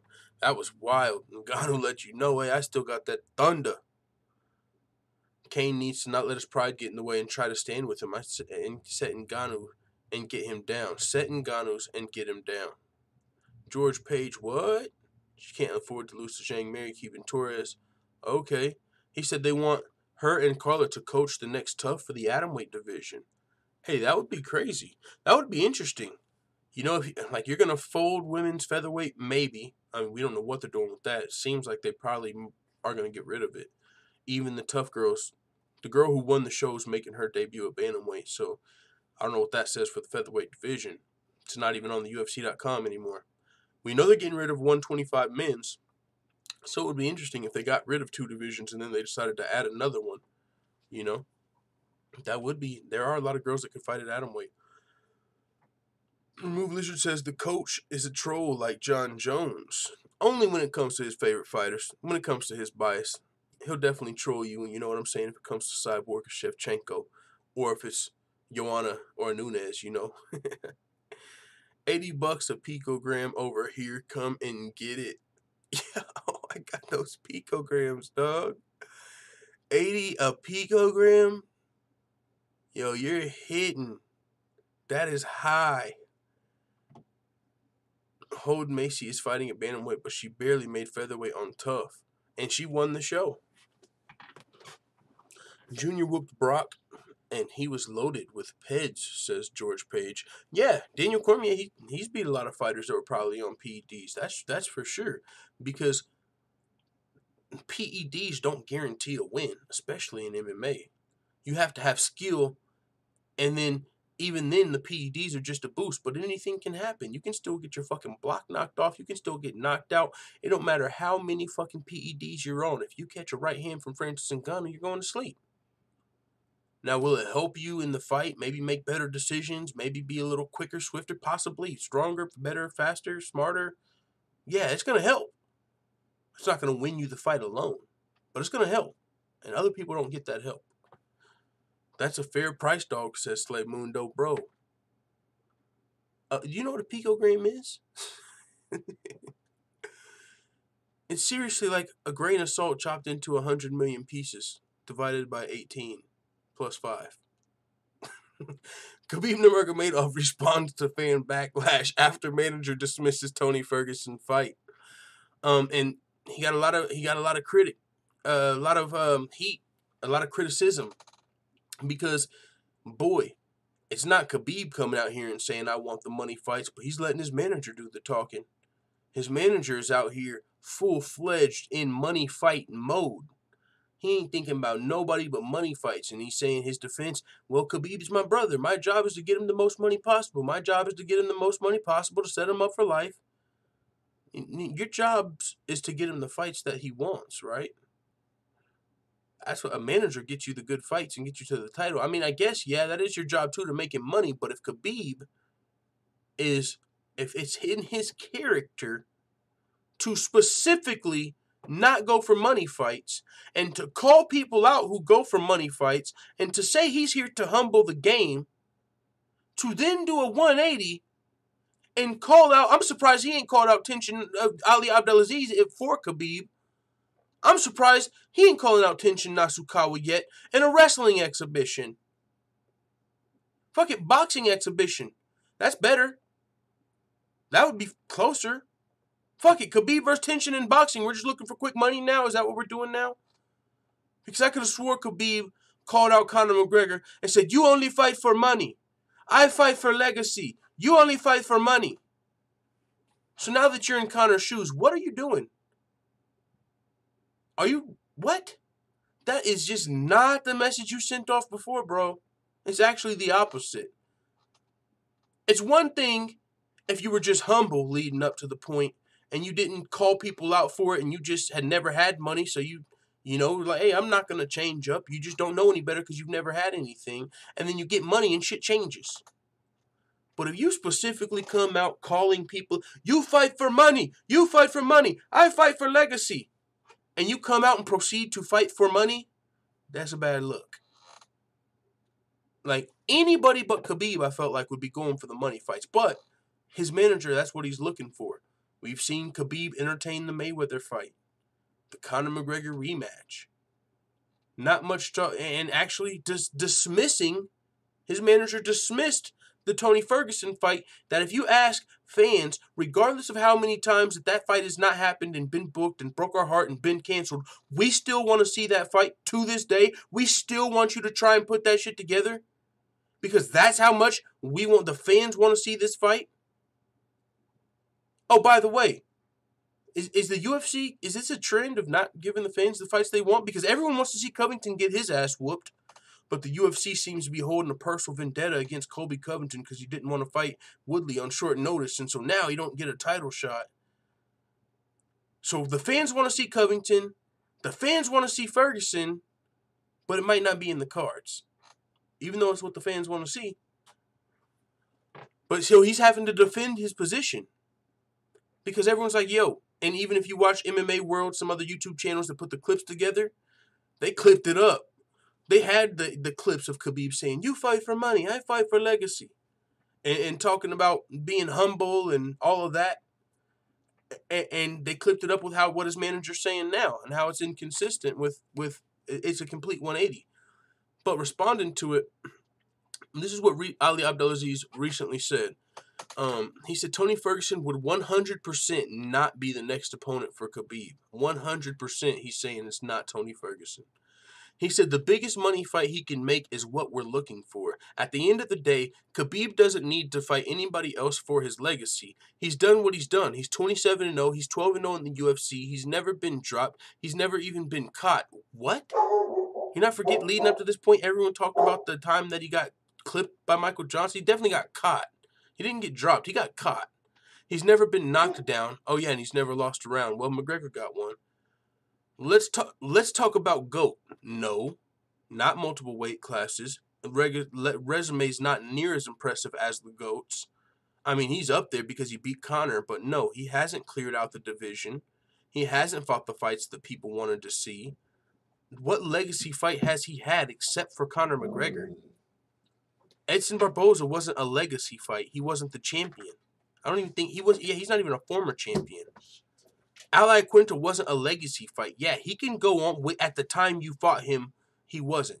He's looking phenomenal. And if Al Iaquinta goes on to win a title and win 2, yeah, that win will grow well. You've had one legacy fight, and that was Conor McGregor, who had one fight at lightweight. Going into this fight, you called him a chicken. You talked about how he wasn't a real fighter. Now he's enough for your whole legacy? No, that's bullshit. No, that's not a legacy, and he's not near one of my GOATs. Yeah, he's probably top 10, but he's not top 5. He's not Daniel Cormier. He's not George St. Pierre. He's not Demetrius Johnson. If you want to start talking about natty GOATs, he might make top 5. If you want to take the Jon Joneses off the list and everyone else that's had any type of checkered past, but fuck no, man. He's done enough for his legacy. Yeah, he went 27-0, bro. But where's GSP? The reason he's considered for GOAT because the amount of former title challengers he beat. It was unprecedented. Out of 7 of his title defenses, of his 9 or however many, 6 of them or more were against former UFC champions. Khabib has beat, when he fought RDA, he wasn't the champ yet. So now that age, yeah, that was a former champion, but not at the time. You beat one guy that was a champion before you fought him. And that was Conor McGregor, who had fought at lightweight one time. That's not legacy. 27-0 is impressive, but now you're getting to the real fights. Dustin Poirier, Tony Ferguson. And his manager's like, no, we've got legacy. Now it's time to go for big money. Nah, that's not cool. He's done what he's done. He's 27-0. He's 12-0 in the UFC. He's never been dropped. He's never been caught. I already read that. He said, let's talk GOAT. No PEDs. We talk about the greatest of all time. I think that he should be on top of the list. What about his teammate Daniel Cormier? Because he's never lost to anybody. Oh, so a little bit of shade there. He's never lost. He's never even been dropped. He's never even been stitched. Nothing. Okay. That don't make you the GOAT to me. He said, so we want the biggest money fight he can make. Boxing, MMA, whatever. And he also isn't just out here just finishing everybody either, right? It's not he didn't finish Iaquinta, who took the fight on short notice, who was preparing for a 3-round fight. Iaquinta was the 10th ranked lightweight preparing for a 3-round fight. He stepped up on short notice and went the distance with you. Didn't finish Edson. Kevin Lee did. This rubs me the wrong way. So the biggest money fight he can make, boxing, MMA, whatever. Even though he's not a boxer and nobody has ever said, I wonder how Khabib would do in a boxing match, the only way that would ever make sense is just purely for money. He said, whatever. He said, boxing, MMA, whatever. I love Tony Ferguson. He's not that. I can tell you that 100%. Tony Ferguson is not the next fight. Because Tony Ferguson, I need somebody who can sell pay-per-views. At the end of the day, it will be the exact same situation. Khabib was supposed to fight Eddie Alvarez. Remember that? When he got taken out in place of McGregor. We understood it because Conor's going to bring pay-per-views. We need people who can help us sell pay-per-views, and that's it. So 100%, nothing but the money is fueling his direction at this point. And someone says, Khabib, your manager said you are not interested in Tony fight because it's not money fight. Bro, don't you remember the guy who said I'm here for legacy, not money? He said, my manager named Ali. My name is Khabib. Do not confuse. That's what I'm talking about. Ali's fucking the whole game up. He said, reaction to fan outrage over the fight with Tony Ferguson. I'm glad Khabib sees this shit. He needs to... Ali, yo. Well, Khabib already kind of entertained it a little bit with the Floyd Mayweather debauchery. You know what I'm saying? He entertained it a little bit himself. So, this might be a situation this is I think what they call plausible deniability. I might be completely wrong. It sounds right. Like, no, I want the legacy fight. But if I fuck around and get booked against Mayweather or McGregor, that was Ali. Like, Ali wants the money fights, not me. Like, do not confuse me and Ali. He's the one that does the negotiations. He's the one that's negotiating with the UFC. So if he's talking to them about money fights, right? So I hear you, Khabib. We're not getting it confused. But Ali does he is the one that negotiates with the UFC. So you might kind of want to get him check and say, hey, I do want to fight Tony Ferguson. Because as of right now, he's saying 100% that's not happening. I wish Khabib would have said, that's Ali. I 100% want smoke with Tony Ferguson. I gotta put these hands on Tony Ferguson. Kind of like Kamaru Usman versus Colby Covington, which we don't get to fucking see. And Colby Covington's healthy. Usman said, I would rather put these hands on Colby Covington than win the belt. He's letting you know he would rather have that fight than this title fight. We know Woodley would rather fight Covington. Both of these guys would rather fight Covington than each other, but they're fighting each other. These guys have been angry at Covington. This is not a fight that people have been dying for, salivating for, none of that. This fight ain't been being built. The closest we got was Woodley called Kamaru a coon on Twitter. That's the closest we've got to selling this fight, Usman versus Woodley. But because we're not Colby Covington, we don't get... Fuck out of here. But, I mean, at least Khabib's responding, but still, man, like I said, Ali's the one doing the negotiations, and from what Ali is saying, complete 180. We'll see how it plays out. Mark Hunt trapping the UFC and Jeff Novitzky for promoting steroids. Excuse me. I wanted to get to this earlier, but with the show, we went on tangents. We talked a lot. It was still a long show. But I wanted to actually get to what Mark Hunt was saying. Because he's actually using the word, the phrase, promoting steroids. And that was interesting to me. But he said, they've actually taken my love for fighting away, which actually is kind of dog shit to hear if you're an MMA fan, because Mark Hunt is such a great fighter that we love to see fight, and his love for the game is gone because some of the shit going on in the UFC. He said, they've actually taken my love for fighting away because how they promote steroids and cheaters, how they've done it all. He said, they've pushed me out of the way, to be honest, and that's what's taken my love for fighting away. It's kind of sad because they should be promoting the guy that's not cheating, whereas they're promoting the cheaters of the sport, which is wrong. I actually thought Jeff Novitzky was a nice person, but he's just a sellout. You're a sellout, bro. That's the bottom line. He continued to say, pure example, look at the situation with Jon Jones and Gustafsson. Look at that situation. He said they move a whole freaking show for one cheating guy. All the fans miss out on their airlines, all the flights, all that jazz. They miss out because of this one idiot. The UFC has the best stringent testing in the whole damn freaking world, and look what they're doing. They give people 4-month waivers so they can pass tests. They've got these guys that test says a picogram, a bit of steroids in him, but it's from the last time we caught him. But he's still got some shit in him. So does that mean he's cheating? Yes, he is. Why are you even putting him to fight? The truth of the fact is, it didn't matter whether he had a picogram now or if he had it 20 years ago. He still got some shit in him. He shouldn't be fighting. It's illegal. They're promoting steroids. That's what they're doing. Yo, I didn't never think about that. But if you're Turbinol, your sales are probably booming right now. You're telling me if I got a picogram, I can do that shit?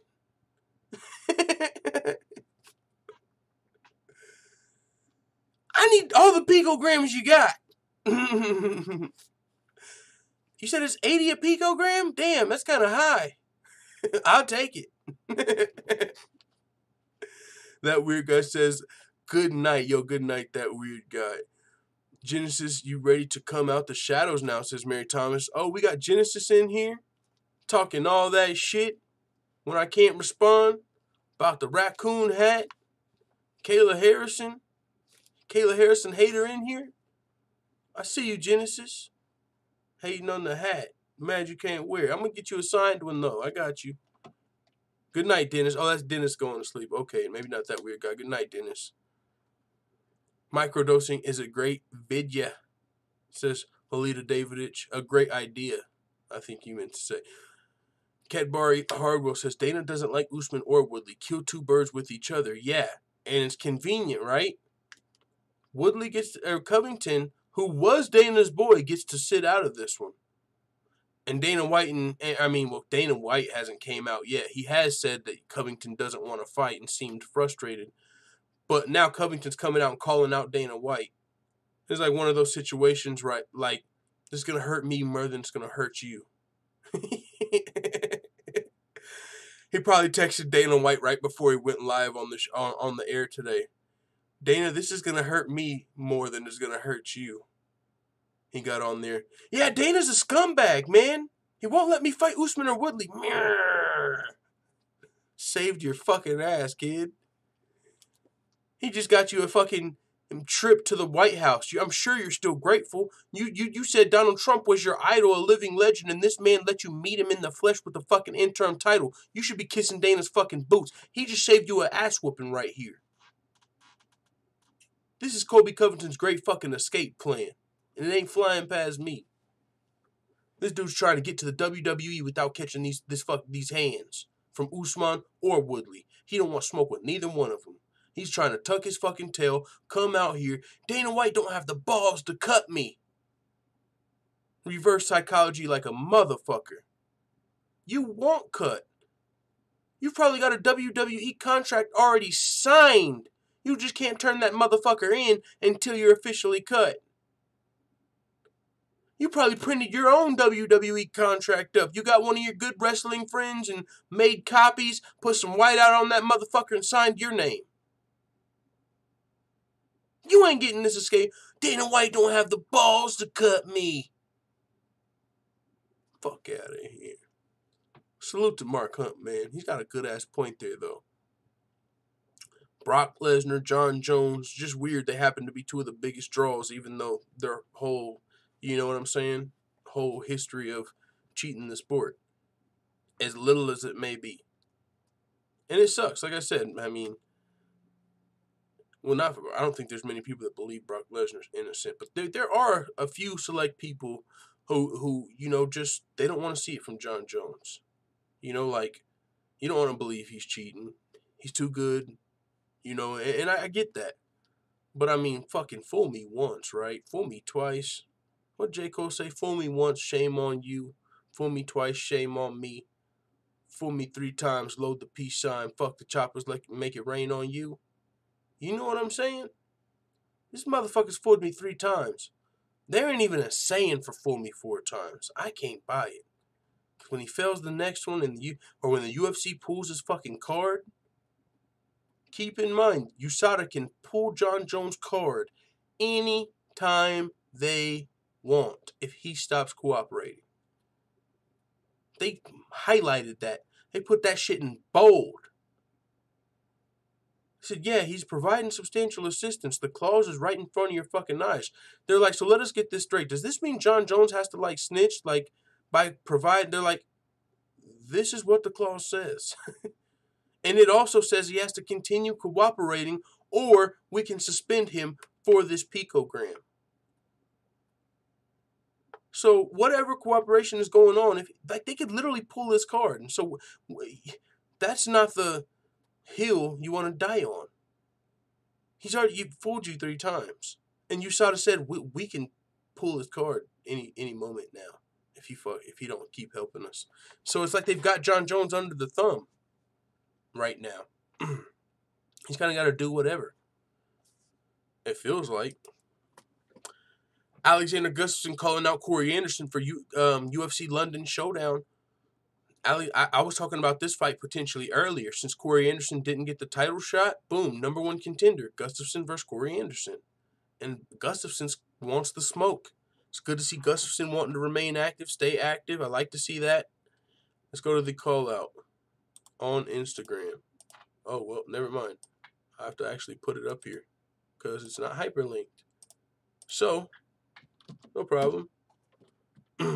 Alexander Gustafsson says, Corey, everyone else at the top is taken. I'm eager to get right back inside the cage. You just had a good fight with my brother, so I think it's the perfect time for us to throw down. Let's dance on the London card, March 16th, hashtag UFC London. Ooh, Eli Latifi and Alexander Gustafsson, really good friends. He said his brother. They have said they will not fight with Jimmy Manuwa. Those are 3 light heavyweights that will not fight each other. Eli Latifi, Alexander Gustafsson, Jimmy Manuwa, because they're good friends. Brothers, the Mahler says. And Anderson just beat his brother Eli Latifi. Both of these guys are top light heavyweight contenders. This is for sure a title eliminator. This would be a great fight. And if you're Corey Anderson, your only other option is what? Waiting on a title fight? And you're not in a position to do that. Your stock didn't rise mightily like Usman's. The UFC's not trying to get Jon Jones out of there like they are Woodley. You don't get title shots just because you have a chance to win. But yeah, I would love to see this fight though. UFC London, that'd be a good fight. We also, let's see, where was that at? Right here. We got 2 more things on the dais. Volkan Oezdemir set to fight Dominick Reyes at UFC London. Another light heavyweight fight right here. Some heat. Oezdemir versus Dominick Reyes. Dominick Reyes is a fucking beast. Up and coming light heavyweight prospect that can knock you out. Volkan Oezdemir's nickname is fucking No Time. We know he can knock you out and quick. He's done it to top light heavyweights. This fight's ending in a knockout. I would be more confident to pick that this fight ends in a knockout than I am the winner. Either one of these guys can win, but somebody's getting knocked out. That's what this fight's going to be, I'm telling you. How quick is it going to be? It could be in no time. It could be in the 3rd round. Someone's going to sleep in this fight. Meet Timothy Nastyukhin. Nastyukhin! Nastyukhin! The man who will welcome Eddie Alvarez to 1 championship. I said, all right, let's meet him. He began, this is Eddie Alvarez fighting in 1 with Demetrius Johnson, so I am interested. I'm going to be watching the fight. Russia's Timothy Nastyukhin has been competing in combat sports for a long time, but only with a record of 12-4. He began training in pancration when he was just a child and wound up winning the European Championship in the sport at a young age, buoyed to success in pancration. He then transitioned to MMA at 18 years old, and after a 7-fight win streak, all stoppages, he was invited to 1 championship where he debuted with a jaw-dropping flying knee knockout of the current lightweight champion, Edward Folyang. So, started off 8-0. Impressive. And then they stopped there. No. But yeah, so, I mean, he got a little bit of a history there. He's going to be fighting Eddie Alvarez. He's got a knockout over the current champion, Folyang. So, I mean, just a little introduction to the one's lightweight division there. That being said, I'm going to pull up the chat, and it's about time to get out your hair. Low Gassy says, John kicked the knee bones, Jones. Hey, full time. What's going on, Low Gassy? Cadbury Hardwell says, Brock is failing his drug test already. He's not studying at all. Kayla Harrison might be Picoing, says Jay Skills. Fuck no. Are you crazy? Don't even. You can't accuse Kayla. If you want to accuse Kayla Harrison of anything, you better do the same with everybody. I'm saying Cormier, McGregor, I don't give a fuck. If you're just going to accuse people that have never failed a drug test, then you got to speculate about every single motherfucking person, and you can't single out no damn Kayla Harrison. Fuck no. That's legitimate skills, motherfucking power, and will. I think you're trolling me. I think you're trying to get me going, because you almost did. Okay, I think you're trying to get me going, bro. You almost got me going, bro. Whoa. No. Yo, you almost got me going. Jonathan Wilderbing says, damn, they sank the next ESPN Plus card. Half the viewers will be in the crowd. Half the viewers will be in the crowd. How'd they sink the card? Cadbury Hardwell says, Kayla better not go out like Ronda and Brock. It's not possible. She's already better. She's already better than Ronda. And Brock became the champion, and he's a WWE guy. And he didn't train with AT&T for a full year before his pro debut. He didn't win 2 Olympic gold medals. He wasn't training with American top team, Joanna Jacek, Amanda Nunes. He wasn't in a weak division, which makes his path to greatness, her path to greatness, even more attainable. Kayla is full-time scary, says Lolita Davidich. I think Kayla fuck Ronda up now. Oh yeah, you don't want smoke in the judo. None of that. Especially MMA. Don't do that to Ronda. I saw Kayla Harrison fight and I said to myself, the hype is real, says Jay Skills. That's all I've been trying to say. It's not hype. This is real. It's not hype. This ain't Harrison hype. This is motherfucking Harrison realism. Cadbury Hardware says, they went away from the main advantage. Kayla was pissed because she didn't get to exhibit her stand-up. And man, I'm telling you, people don't give her credit for it because you see what you want to see. Go back and watch her fight with Josette Cotton. They don't want to see what was there. If you didn't see that fight, go watch it. Don't just listen to people talk about Ronda Rousey striking. Because, by the way, Cyborg only lasted 3 seconds longer than Rousey. So what does that mean anyway? I mean, you know, against Amanda Nunes. But if you want us to talk about Kayla Harrison striking specifically, go watch her fight with Josette Cotton. Watch the first round. That fight went 3 rounds, and it started standing each round. In the first round, I was watching it live. It was almost as if she made it a point to show off her striking. She didn't come in there and desperately try and get a takedown because that's where her strong suit is and that's where she has to get the fight. She came out there and made it a point to stand up with this girl. It was almost like she made it a point to move her head because she knew everyone would be watching for it and comparing her to Ronda Rousey. She was moving her head heavily just to show, and I think just to show that she was going to be moving her head. She threw a head kick. She threw an outside leg kick. She threw a punch to the body, which put her face in range of a counter. If she was scared of getting hit, she wouldn't have went for that little body punch where she can just eat a fucking counter or a straight that's coming. She's in range to get punched. She's clearly not scared of getting punched. A head kick, an outside leg kick, head movement. That seems like a pretty nice base set of striking. Clearly it's going to improve, but clearly she's working on her stand-up.